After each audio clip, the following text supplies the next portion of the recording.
Magandang buhay mga kapidal. Ay Diyos ko po Rude.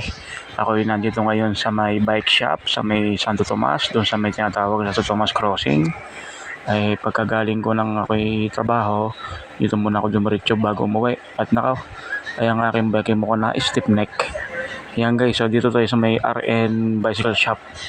Yan guys, meron sila ditong mga brand new na mountain bike, meron ding road bike at meron ding pixie at maraming pyesa.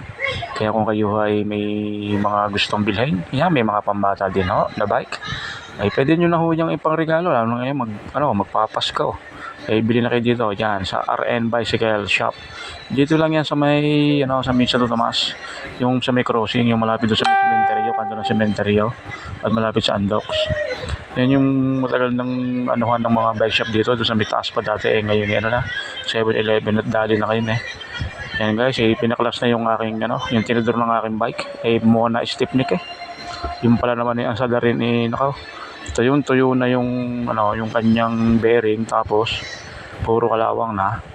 Tapos yung sa may baba ay durog na talagang kanina ako habang nagbabike papasok ng trabaho biglang na stiff neck. Hindi ako makaliko, lumagotok yung bearing. Pala naman puro kalawang na.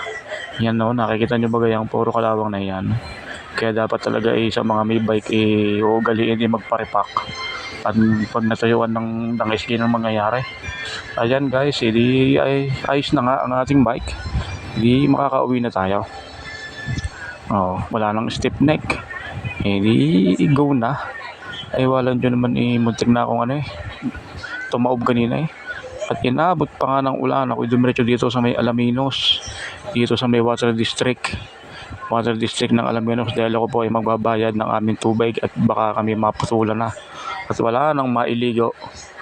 Tapos diretso naman ako dito sa may bayaran din ng kuryente, yan, sa may Bayad Center. Dito na yan sa may mismong palengke ng bayan ng Alaminos.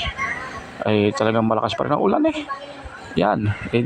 Pagkatapos ko doon magbayad, ako diretso naman dito sa school ng aking bunso na si Jubel. Ayan, at akin munang sinundo. At gawa ng yung taga-sundo ay hindi makakaalis ng bahay at may lagnat si Jawo. Nilalagnat yung aming baby doon sa bahay.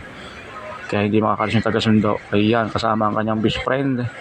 Hindi akin munang sinundo at sinamahan diretso uwi. At sa wakas makapagpahinga na rin kami ni Paxter ko.